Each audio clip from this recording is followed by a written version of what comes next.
Bonjour à vous.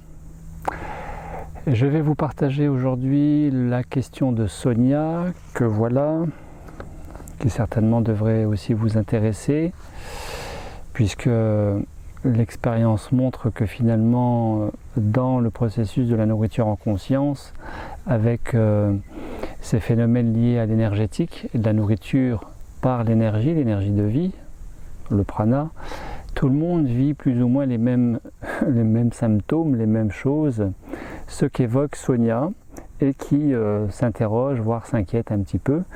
Donc Sonia écrit: bonjour Nadine et Gabriel, je viens d'écouter votre vidéo très instructive. Effectivement, Nadine a vécu un processus de 14 jours l'année dernière, l'été dernier. Nadine qui est au Québec et que j'ai eu le plaisir d'interviewer dans une vidéo récente que vous trouverez sur la playlist sur YouTube.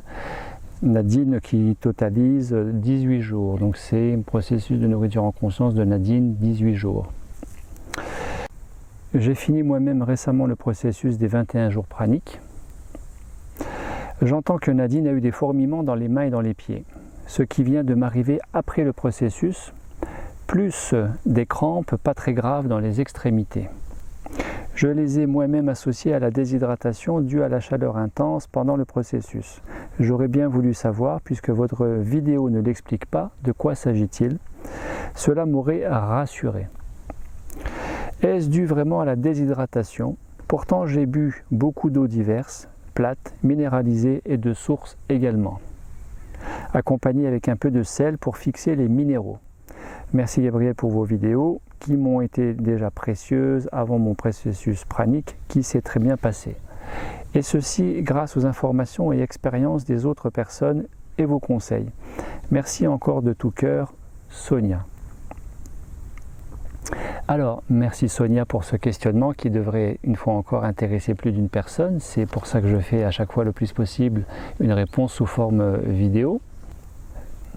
Bravo à Sonia qui s'est hydratée, qui n'a pas eu de restriction hydrique pendant son processus pranique, puisque je suis absolument défavorable au fait de réaliser les 8 premiers jours du processus 21 jours sans hydratation. Tout le monde n'en est pas capable, ce n'est pas sans risque, et je vous renvoie pour les personnes intéressées et pour plus de détails sur ce point précis de l'hydratation en pause alimentaire à la vidéo que j'avais fait sur ce sujet, sur la question de boire ou de ne pas boire.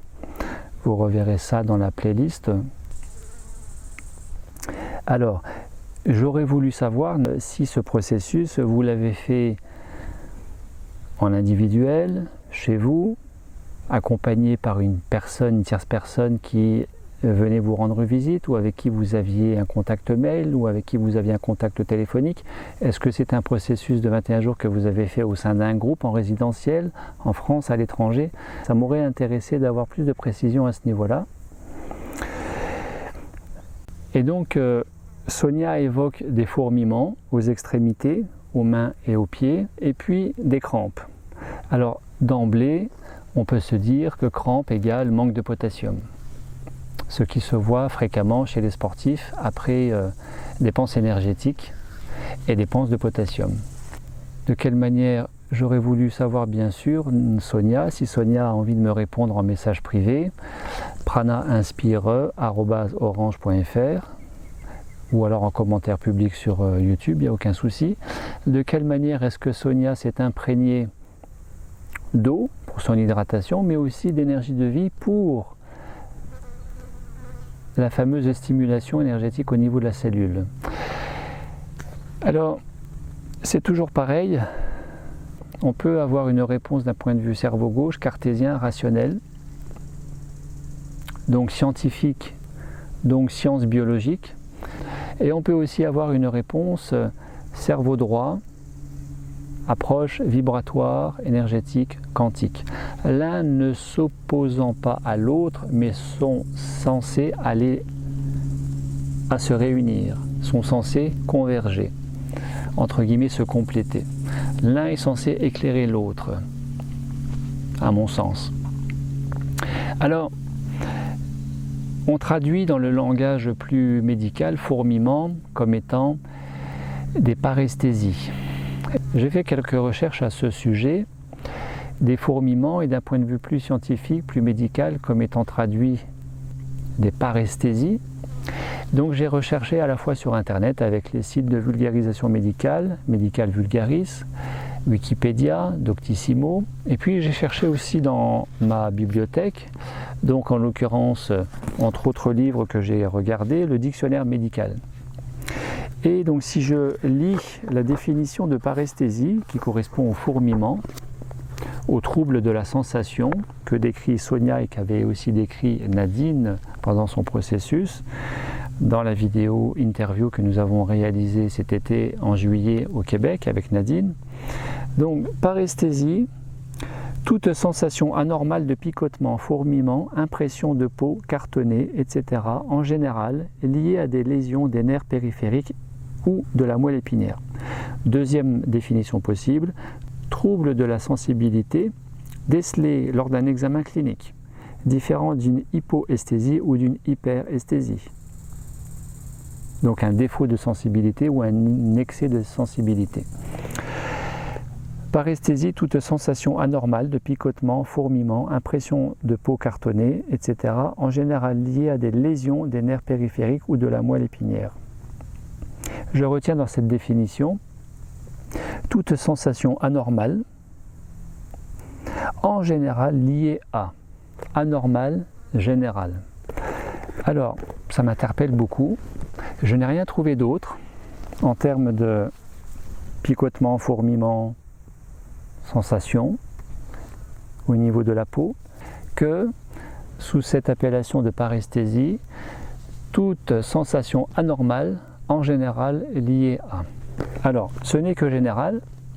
Est-ce que le général peut s'appliquer à toute personne? Est-ce qu'on ne pourrait pas envisager d'autres motifs de ces paresthésies que liés à des lésions de nerfs périphériques ou de la moelle épinière?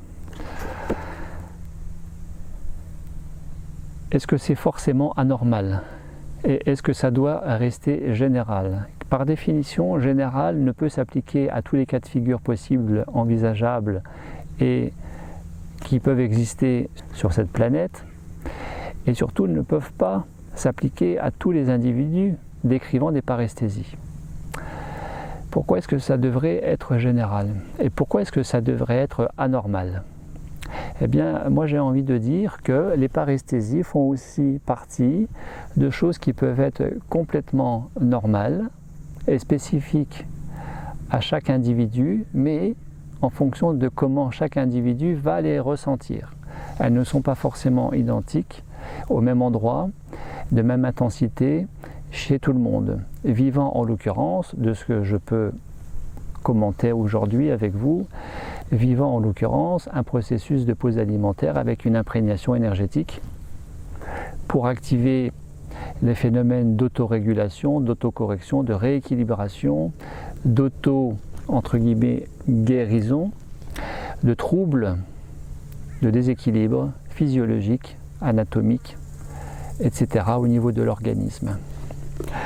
Que constitue, que favorise la pause alimentaire du fait de sa détoxination physique et son déconditionnement psycho-émotionnel, c'est toujours associé.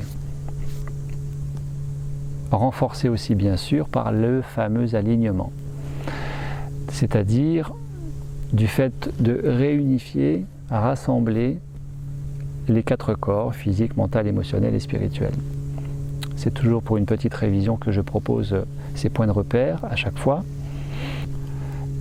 En tout cas, d'un point de vue physiologie énergétique, physiologie vibratoire, physiologie quantique, physiologie bioplasmatique, etc., physiologie éthérique. La plupart des personnes qui font une pause alimentaire en nourriture conscience, avec le support, le matériau pranique, finissent par décrire, parfois déjà dès la première semaine, le plus souvent à partir de la deuxième et encore plus à la troisième semaine sur un processus type de 21 jours, des phénomènes paresthésiques, comme par exemple, comme l'a décrit Sonia, comme l'a décrit Nadine, comme je l'avais décrit en mon temps aussi, des picotements au niveau des mains, des picotements au niveau des paumes des mains, au niveau des extrémités des doigts, La même chose au niveau des pieds, des picotements, des fourmillements au niveau des voûtes plantaires, des extrémités des orteils. Personnellement, j'avais décrit dans les anciennes vidéos, dans les premières vidéos, liées à mon cheminement en nourriture conscience et de l'imprégnation pranique, j'avais décrit aussi des sensations de pieds qui enflaient, qui gonflaient, ou de mains aussi, comme des mains éponges, que j'avais aussi décrit, que vous pourrez aussi retrouver dans la revue Nexus de l'hiver 2016, dans cet article de magazine qui a quand même consacré 24 pages à la question de la nourriture pranique,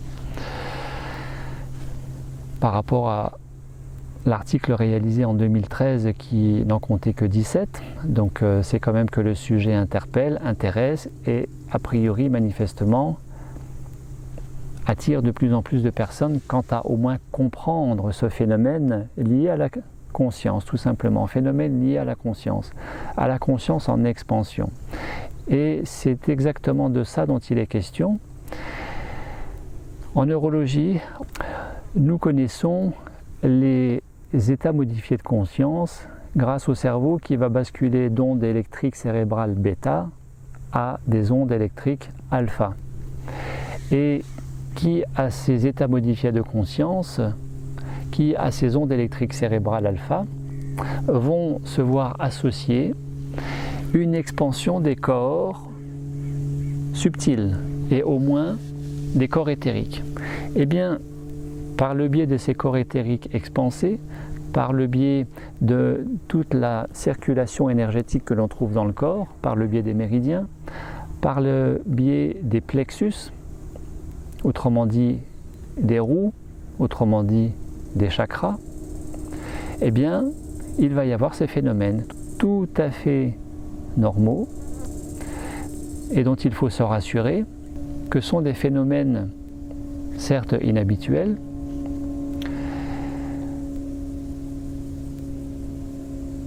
liés à la circulation de l'énergie qui se fait mieux, tout simplement. Et pourquoi phénomène inhabituel? Parce qu'on s'en est coupé. Et que le but de la nourriture en conscience, c'est pas tellement de reconnecter ces phénomènes, de revivre ces phénomènes qui sont une fois encore que des conséquences, qu'une conséquence liée à cet alignement, mais reconnexion à cet état d'alignement, d'être ici et maintenant, en cohérence corporelle au niveau de tous les systèmes, mais aussi en cohérence corporelle et mentale, émotionnelle, conscience globale de ce tout que l'on appelle le corps. Et le corps habité par une conscience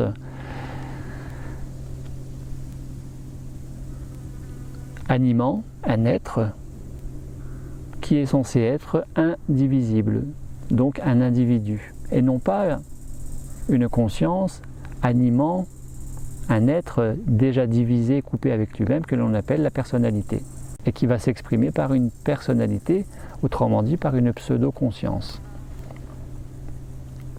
ou en tout cas une conscience mentalisée. Et donc je pourrais décrire d'autres phénomènes encore que les picotements des mains et des pieds.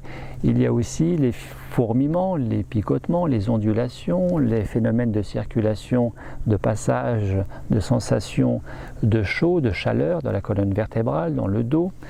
Toutes les personnes ne le décrivent pas, mais pour certains d'entre nous, il y a la sensation d'avoir comme un clou qui veut percer, perforer dans le palais. Ce qui va s'expliquer très facilement par le biais de ces reconnexions énergétiques précisément sur ce point précis au niveau du palais où se rejoignent le vaisseau gouverneur qui passe derrière et le vaisseau conception qui passe devant et qui se rejoignent au niveau du palais.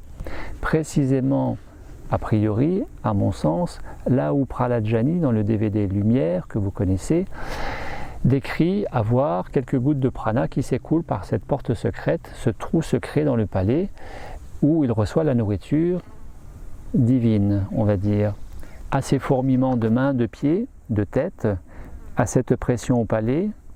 Eh bien, certains vont aussi décrire une sensation d'expansion au niveau de l'entre-sourcil, autrement dit de ajna, ajna qui est le chakra du troisième œil, dans la physiologie énergétique orientale.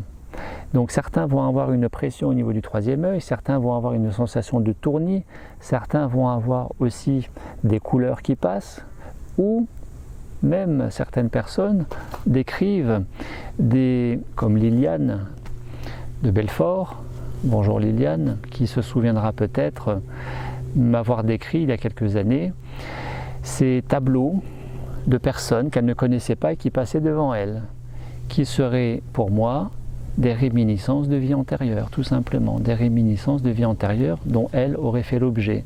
Et si ce n'est pas ça, et bien tout simplement, éventuellement envisager des personnes de son propre arbre généalogique dans le fait d'avoir ces imprégnations systémiques, familiales en soi. Donc de père, de grand-père, d'arrière-grand-père ou d'arrière-grand-oncle qui seraient inscrits en nous par ces phénomènes énergétiques, biologiques, émotionnels, dites des mémoires. Pourquoi pas? D'autres personnes, très souvent, la plupart des personnes qui font ce processus vont décrire une pression en couronne au niveau du crâne, une forte perception de picotement, fourmillement, ondulation au niveau du cuir chevelu, au niveau du crâne. Et bien sûr cette fameuse salivation, le soma prana, que vous connaissez maintenant, et qui témoigne de l'activation du système énergétique vibratoire global et de l'imprégnation de ce système vibratoire, du système biologique aussi, par le matériau pranique qui va activer une production de salive plus épaisse, plus sirupeuse, certains la décrivant plus sucrée, d'autres plus salée, et que les anciens appelaient le nectar, l'ambroisie, Amrita, la manne des dieux, qui aurait aidé les Juifs en traversant le désert, en suivant Moïse dans le désert à l'époque, de ne pas mourir de faim. Tout ça, c'est écrit dans les textes, dans la tradition. Alors, en conclusion, vous remarquerez que je ne donne pas de réponse définitive, ni d'un point de vue biologique, c'est-à-dire que ça pourrait être inquiétant, ces fourmillements, ces picotements, ni de réponse définitive d'un point de vue vibratoire, quantique, énergétique, dans le sens où ça pourrait être complètement normal et donc rassurant pour Sonia et pour d'autres personnes qui se posaient peut-être ce genre de questions. Ce à quoi je donnerai ma propre réponse, à savoir qu'au regard du dernier prix Nobel de médecine d'octobre 2016, ce biologiste japonais qui a montré les vertus de la pause alimentaire quant à restaurer davantage de santé par les principes de l'autolyse et de l'autophagie, ce biologiste japonais qui s'appelle Yoshinori Ohsumi, récompensé du prix Nobel de médecine, c'est quand même pas rien, eh bien j'ai envie de donner comme réponse à Sonia qu'il est grand temps, à mon sens, de travailler main dans la main avec le corps médical, et avant même d'engager un processus de 7 jours, 14 jours, 21 jours, processus de pause alimentaire, processus de nourriture en conscience, avec moi, accompagnant de nourriture en conscience, ou tout autre accompagnant, vous ne devriez plus faire l'économie d'un bilan médical, au moins d'une prise de sang, avant une pause alimentaire et après une pause alimentaire. Que vous soyez accompagné par un tel ou une telle, sur une durée courte ou plus longue, que vous ayez déjà fait ce processus, ou pour toute personne qui vont regarder cette vidéo et qui envisage une pause alimentaire, une fois encore avec moi ou avec une autre personne, je vous invite vraiment, et ce n'est pas pour vous inquiéter, la démarche c'est absolument pas de vous inquiéter au cas où il y aurait un problème. Sortons et de cette dualité très judéo-chrétienne, autant que de sortir de cette vision toujours pessimiste et angoissée de la vie et du quotidien. Sortons de tout ça, voyons les choses sous un angle beaucoup plus positif, optimiste et prometteur, à savoir, offrez-vous une prise de sang, au moins une prise de sang, avant une pause alimentaire et après. Ce qui permettra, dans l'immense majorité des cas, de voir de faire constater par votre médecin que vos paramètres biologiques, que votre état de santé global s'est amélioré tout simplement. Et si ce n'était pas le cas, c'est que bien sûr il y avait des contre-indications à cette pause alimentaire et que dans ce cas-là il ne fallait pas la faire. Ce qui aura le mérite d'être pointé, verbalisé, diagnostiqué avant même de s'engager dans un processus alimentaire. Quel examen demander en prise de sang? Eh bien certes, c'est vrai que c'est le travail du médecin, mais vous pouvez demander un bilan assez large, comme à minima au niveau de la formule sanguine, au niveau du sang en tant que tel. Vous pouvez demander bien sûr, et ça sera fait systématiquement, les globules rouges, les globules blancs, les plaquettes. Je passe le détail, il y a les globules blancs monocytes, lymphocytes, polynucléaires, éosinophiles, basophiles, neutrophiles. Alors à ça, vous allez pouvoir rajouter l'hémoglobine, l'hématocrite, le volume globulaire moyen qui permet d'avoir la taille du globule rouge. Vous allez pouvoir aussi demander un bilan de graisse, bilan cholestérol avec le LDL, HDL, mais aussi avec le cholestérol total. Vous pourrez demander les triglycérides qui complètent le bilan cholestérol.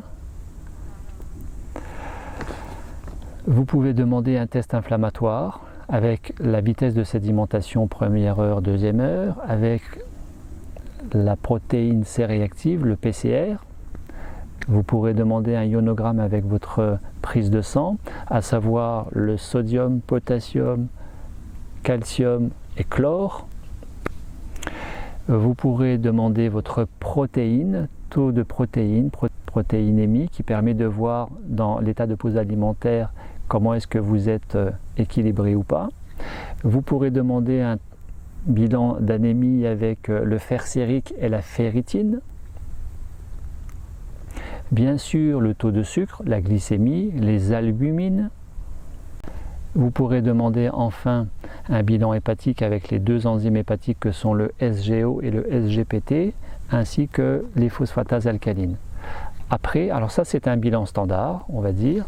Après, c'est vrai que vous pouvez aller un petit peu plus loin, mais ça sera un peu plus cher au niveau du laboratoire. Vous pouvez demander un dosage des oligo-éléments. Et vous pouvez compléter à ce bilan d'anémie les fameuses vitamines B9 et B12. Voilà Sonia. Ne faisons plus l'économie d'un accompagnement médical, sortons de cette vision dualiste et angoissée, négative de ce qui pourrait arriver si on faisait une prise de sang, parce qu'il y a forcément un problème quand on va chez le médecin. Le médecin est notre meilleur partenaire, puisque à mon sens la nourriture en conscience a 3 vocations: plus de santé, plus de joie, plus de conscience. Alors plus de conscience c'est très bien, mais avant même d'envisager une approche spirituelle de la question de la nourriture en conscience, de la nourriture pranique, ce qui va faire l'objet d'une vidéo sur la spiritualité, eh bien ne négligeons pas cette partie santé, puisque rien n'est anodin. Je viens de faire une vidéo sur les lavements. Vous avez remarqué dans cette vidéo précédente que les lavements ont aussi des contre-indications.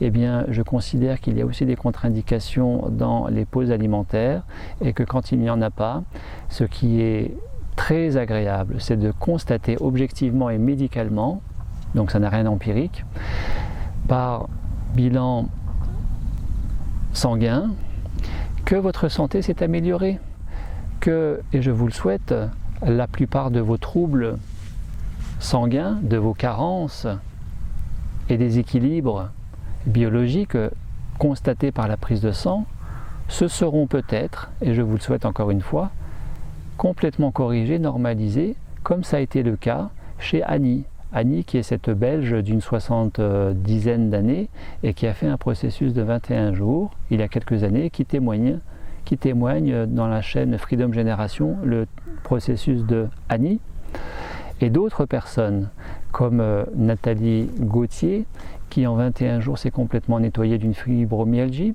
et d'autres encore comme Arvin qui s'est beaucoup amélioré son diabète insulinodépendant avec un processus de 7 jours en 2014 et de 15 jours en 2015 avec moi-même, et d'autres encore personnes. Voilà, donc Sonia, merci encore pour cette question. Je n'ai pas vraiment répondu quant à ce qu'étaient ces fourmillements, picotements. À mon sens, c'est complètement normal. Il y a eu chaleur, déshydratation, vous vous êtes beaucoup hydraté, vous avez rajouté des choses dans votre eau, vous avez veillé à vous hydrater. Ça s'est très bien passé, vous l'avez décrit.